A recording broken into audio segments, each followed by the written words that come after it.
Hi there, in this video, we're going to explore how we can actually calculate the difference between two dates using the date difference function.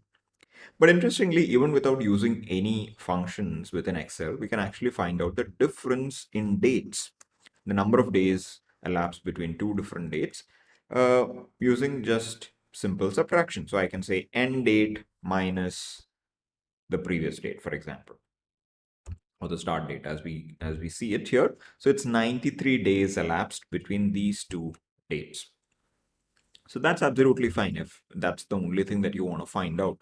But let's say you also want to find out the days since the last incident as well as the months. How many months have elapsed? So that you cannot do directly with a subtraction. So that's where you can use the date difference. So in this case, you could use the date difference function, and then it has to go in the exact order. That means you need to first provide the start date, right? The smaller date, comma, the larger date, the start date, comma, end date. And then the third parameter is how you want the result to be shown, whether you want to show the days or the months or the number of years that have elapsed. So in this case, I'll just use D here, the number of days.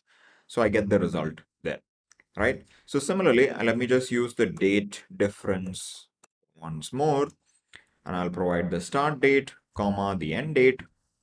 And then in this case, I'm going to provide M because I want to find out the total number of months that have elapsed since these two dates. Okay, so let me just do that. Okay, great. So I get to see 3 months. So similarly, you can also use Y, which denotes the total number of years that have elapsed. So I drag it down and I get the corresponding results. So if the number of days are not crossing 1 month, it will show as 0. In this particular case, only 7 days have elapsed. So it shows value as 0 for this particular cell.